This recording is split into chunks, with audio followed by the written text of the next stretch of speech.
ada dengan terpilihnya kembali Donald Trump sebagai Presiden Amerika. Kita akan ngobrol bareng sama Pak Hikmahanto Juwana, yaitu pengamat kebijakan luar negeri dari Universitas Jenderal Ahmad Yani. Selamat sore Pak Hikmahanto. Selamat sore Mas Edo, Mbak Ponco, sehat ya? Sehat Pak, sehat juga Pak ya? Alhamdulillah sehat. Alhamdulillah. Tadi ya, orang tua. Iya sehat lah Pak kalau udah bisa ngobrol bareng kita di sini. Betul. Ya.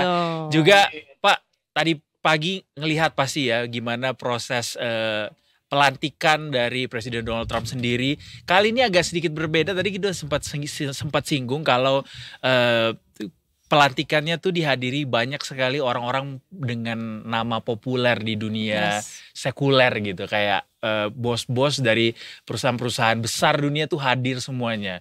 Kalau netizen bilangnya, wah ini oligarki goes again gitu. Mungkin dari Bapak bisa analisis sedikit Pak dari pelantikan yang terjadi tadi pagi tuh seperti apa Pak Hikmahanto ngelihatnya? Ya, yang pasti pertama adalah kenapa di gedung bukan di luar, karena memang cuacanya sangat dingin ya. Jadi dilakukan di gedung, dan yang diundang pun sebenarnya saya juga agak aneh ini. Karena apa? Selain dari para pelaku usaha yang ya top notch lah, yang hebat-hebat begitu, juga sebenarnya Presiden Cina katanya diundang juga gitu kan. Padahal Presiden Cina ini kan berhadap-hadapan kalau bicara soal kompetisi ekonomi ya. Benar. Tapi kenapa kok bisa diundang juga? Yang datang wakil presiden ya Pak ya? Yang akhirnya datang ya. Ada utusan dari Presiden Cina Xi Jinping ya. Lalu kemudian juga yang saya perhatikan, kalau dulu Joe Biden itu Republic of China, yang di Taiwan yang diundang. Kalau sekarang Chinanya begitu ya. Nah, lalu kemudian saya baca sambutannya dari Donald Trump gitu ya. Inaugural speech-nya seperti apa sih? Dan saya lihat di situ ada 3 kunci. Pokoknya Make America Great Again, America First gitu ya. Dan sebenarnya ada satu lagi, yaitu bersedia untuk kerjasama begitu intinya ya, bersedia untuk bekerja sama dari ekonomi. Nah lalu saya terpikir ini kok agak beda ketika pada waktu pelantikan atau jabatan pertama Donald Trump dengan jabatan yang kedua. Nah kalau yang pertama kan beliau frontal, head to head gitu ya sama Cina gitu ya. Sementara kalau sama musuh dunia seperti Korea Utara, justru beliau bisa datang ke sana melakukan kunjungan, demikian juga dengan Putin. Nah, pertanyaan saya kenapa nih?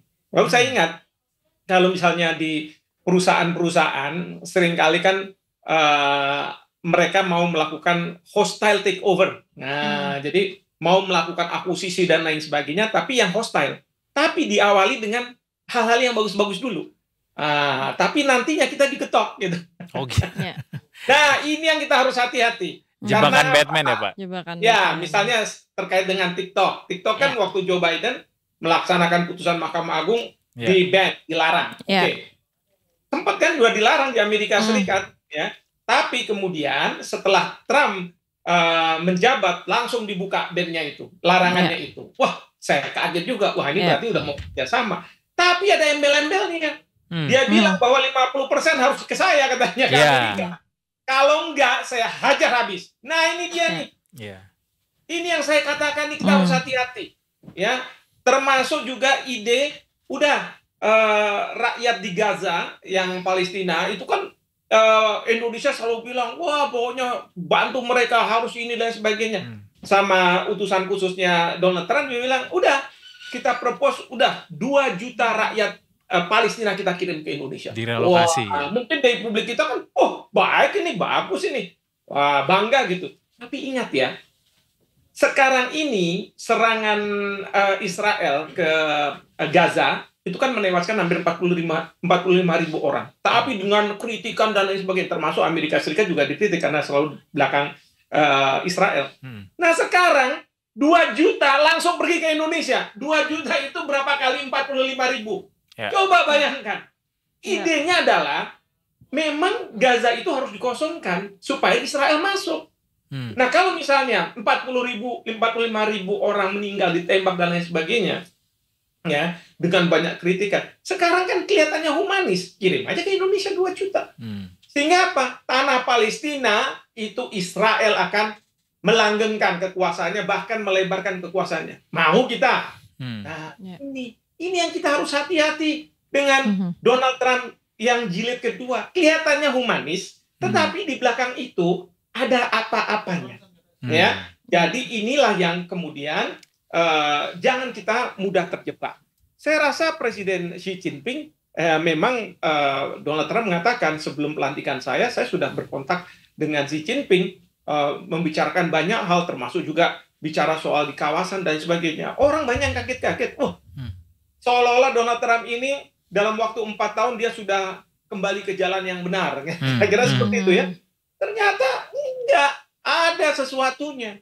Nah, jadi kalau Cina dia pintar juga bermainnya. Dia nggak mau presiden Cinanya datang. Wah, saya merasa bahwa saya diundang oleh presiden Amerika Serikat. Nanti kita ada kerjasama.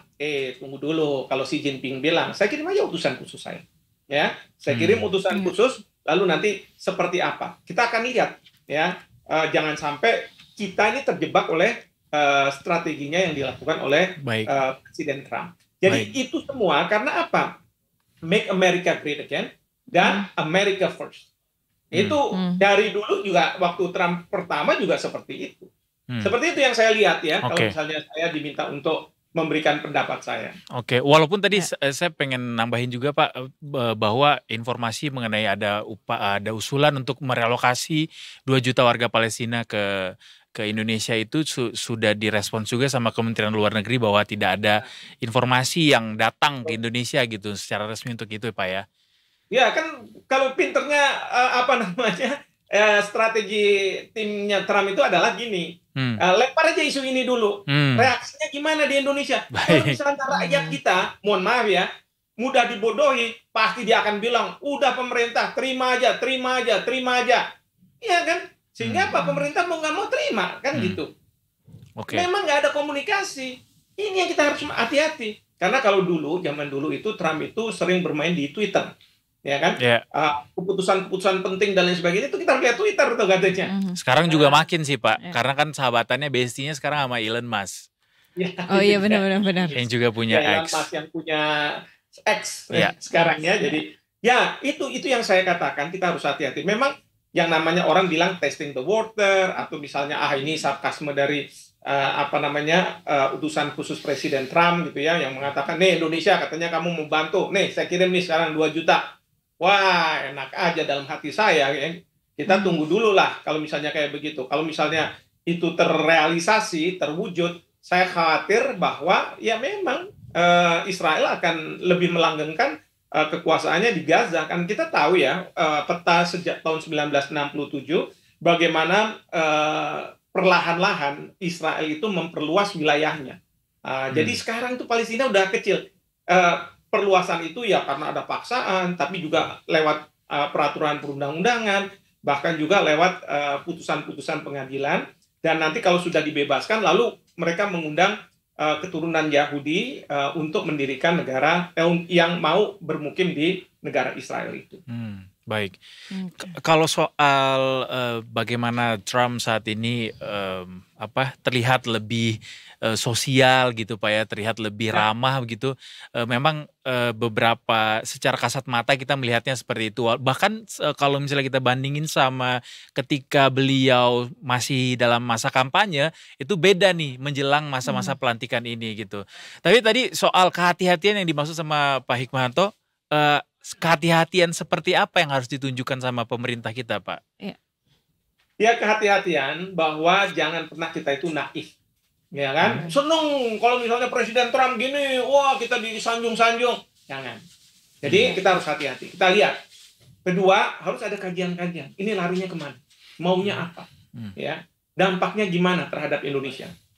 Kan Trump misalnya bulan Desember sebelum pelantikan, beliau mengatakan, awas ya, BRICS kalau sampai memunculkan mata uang di samping dolar. Awas katanya, saya akan hajar.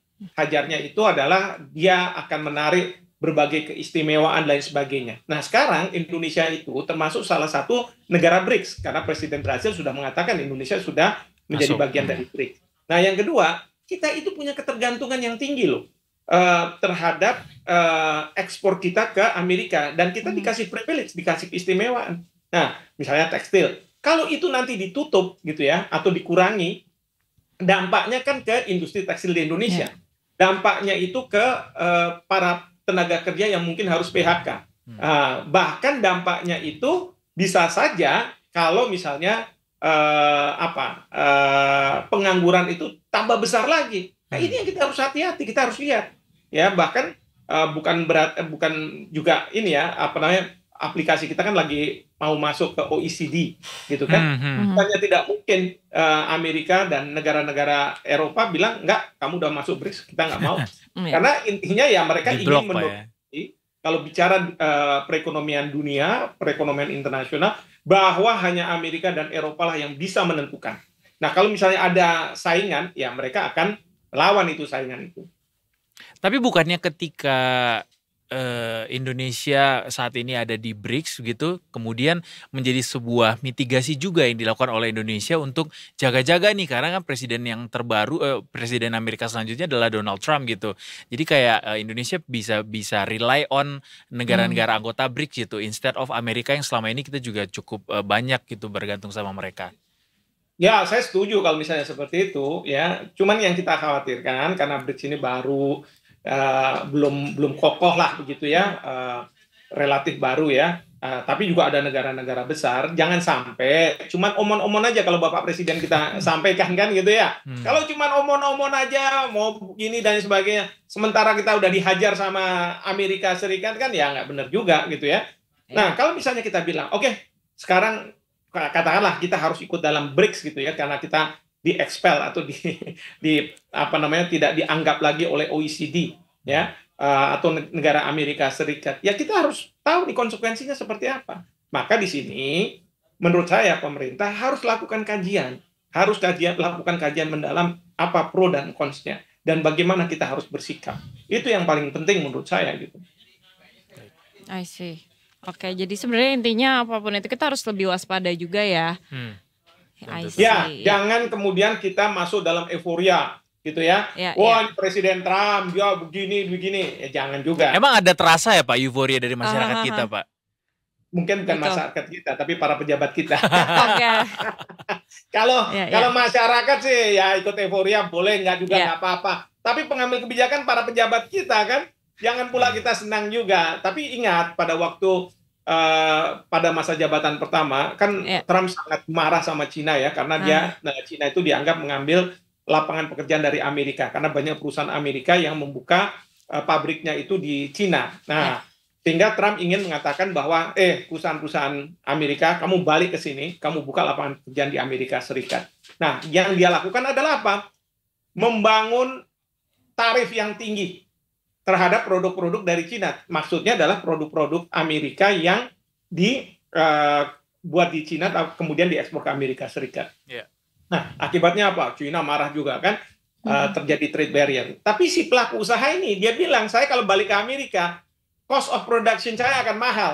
Sehingga apa yang dia lakukan? Dia cari negara lain. Nah, negara lain itu siapa? Salah satunya Indonesia. Maka pada waktu itu kan Bapak Presiden Jokowi buat undang-undang Citaker supaya tidak ada tumpang tindih lagi, terus kemudian juga dibereskan lah, jangan sampai ada pungli dan lain sebagainya.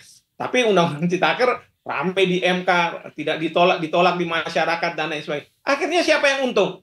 Banyak perusahaan-perusahaan Amerika yang ada di Cina itu larinya ke Vietnam. Ya, nah, maka Pak Presiden kan sempat ngomong tuh, Pak Jokowi waktu itu. Beliau bilang katanya apa? Iya, banyak investor masuk ke Indonesia dari Cina. Tapi Indonesia tuh ribet, maka mereka perginya ke Vietnam. Nah, ini kalau misalnya kita udah tahu cerita-cerita seperti itu, sekarang bagaimana kita menyiapkan diri bahwa bisa kita menampung ini perusahaan-perusahaan Amerika. Ya, tentu yang udah di Vietnam ya mungkin dia udah enjoy di sana, nggak balik lagi ke Cina. Tapi misalnya iPhone ini dia kan juga nyari juga karena dia tahu mungkin bahwa wah ini Trump mau maju nih. Pasti saya akan dikenakan nih tarif yang tinggi. Akhirnya dia kan lagi lari.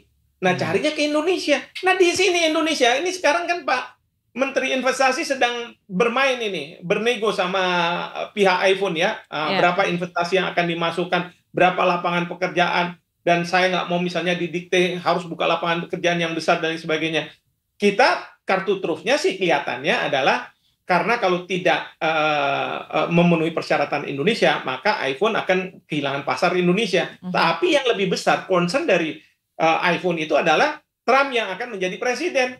Dia akan keblok ini. Nah, tarifnya akan mahal. Nah, seperti itu. Jadi kita harus bicara itu secara komprehensif, harus lihat ini kenapa nih kayak begini nih.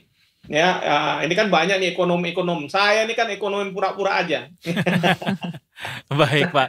Dan belakang saya hukum. Dan juga yang masalah internasional kita harus paham, kita paham. Tentu. Dan juga yang paling menarik juga, Pak, ketika di awal pelantikan ini juga Amerika Serikat menyatakan keberpihakan atau kebijakan yang cukup mengejutkan juga, menarik diri keluar dari WTO, kemudian juga Paris Agreement gitu. Apa artinya buat Indonesia kebijakan-kebijakan ini, Pak? Ya banyak kebijakan-kebijakan ini. Sekarang kalau Amerika keluar dari WTO, karena mungkin dia udah siap-siap ya perang dagang dengan Cina, dia nggak mau diselesaikan di WTO. Dia selesaikan kita. Nah, kalau misalnya dua gajah bertarung, maka yang akan menjadi korban adalah rumput-rumput gitu ya. Termasuk kita ini yang dianggap sebagai rumput-rumput. Nah, ini kita harus perhatikan betul. Ya, kita bilang bahwa nggak fair nih. Negara-negara besar dulu suruh kita masuk ke WTO dan lain sebagainya. Kita harus ikut ini, ikut itu. Sekarang mereka giliran punya kepentingan, mereka bilang nggak, saya nggak mau ikut. Demikian juga dengan konvensi iklim. Kan Trump hari pertama dia masuk, semua yang katakanlah dirubah dari masa Joe Biden dikembalikan semua. Termasuk juga para prajurit yang katakanlah saya lupa ya, terkait dengan prajurit Amerika Serikat. Itu bisa dikembalikan oleh Trump ya. Ini terkait dengan masalah yang mungkin tidak setuju dengan masalah ini kan Trump bilang male and female aja yang ada nih jenis kelamin. Tapi tidak ada di tengah-tengah gitu kan. Binary itu nggak ada gitu kan. Sekarang udah di Amerika harus kayak begitu. Jadi ini akan dikembalikan semua nih aturan-aturan yang pernah Trump lakukan. Dan luar biasanya dilakukan itu setelah pelantikan langsung dilakukan. Jadi nggak ada namanya istirahat-istirahat untuk Trump. Langsung dia eksekusi. Ya, langsung tancap gas ya. Betul. Baik. Oke. Nah, tapi aku masih penasaran, mau balik lagi kalau misalkan naiknya Trump sebagai presiden tuh sebenarnya akan berpengaruh seberapa langgengnya nih genjatan senjata di Timur Tengah, Mas? Kalau menurut saya, kalau isu itu menurut saya nggak yakin bahwa ini akan langgeng. Ya. Sekarang ini bagi Trump dia perlu ada legitimasi baru untuk bisa melakukan dukungan ke Israel, bahkan melakukan serangan ke Hamas dan melakukan serangan ke Iran, ya.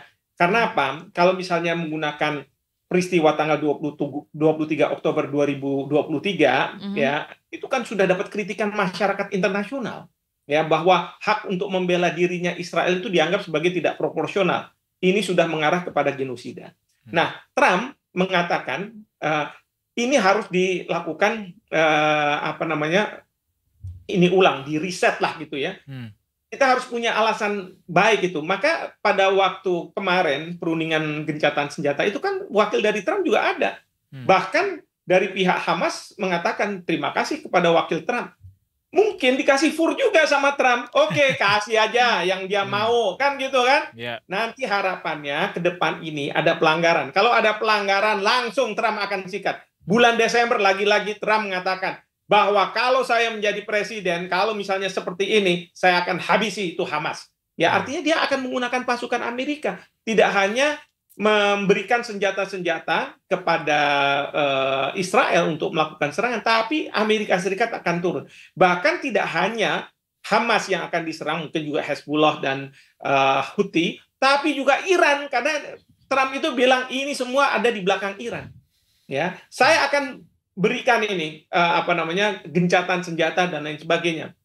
Bahkan mungkin juga dia akan bilang two state solution, udahlah Israel kamu harus mau aja ikuti strategi saya, ya. Karena ingat ya, pada waktu Israel memindahkan ibu kotanya dari Tel Aviv ke Yerusalem, itu pada masa Trump Amerika Serikat mengakui perpindahan itu dengan cara kedutaan besar Amerika Serikat di Tel Aviv dipindahkan ke Yerusalem.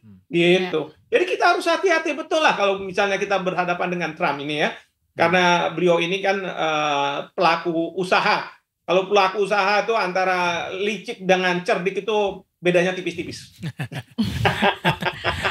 Bisa gitu. Nah kalau silakan. Oke. Nah kalau misalkan sebesar apa sekarang posisi tawar Indonesia terhadap Amerika sendiri, Mas? Ya sebenarnya posisi tawar Indonesia bagus, terutama untuk di kawasan ya. Tetapi hati-hati ya, pemimpin-pemimpin kita jangan mudah terbuai. Nah sekarang bagaimana kita memainkan peran kita? Kenapa? Karena dalam pertarungan Amerika Serikat dengan Cina, pasti mereka akan melihat Indonesia. Kemana Indonesia akan berpaling, maka dia akan ada di situ, ya kan? Nah, jadi ini kita harus manfaatkan betul. Yang kedua, Indonesia itu punya pangsa pasar yang besar. Kenapa saya katakan pangsa pasar besar? Selain penduduknya besar, tapi kelas menengahnya tumbuh terus. Artinya apa? Daya beli masyarakatnya kan kuat, gitu kan? Udah mulai turun, Pak.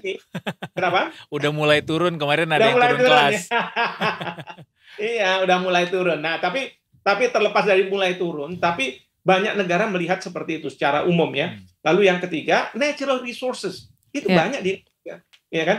Natural resources. Dan Pak Presiden Trump itu mengatakan bahwa pokoknya sekarang migas menjadi primadona lagi ya. Mereka tidak mau lagi misalnya listrik ya, mobil listrik dan lain sebagainya. Nah, itu kan jadi pertarungan antara Amerika dengan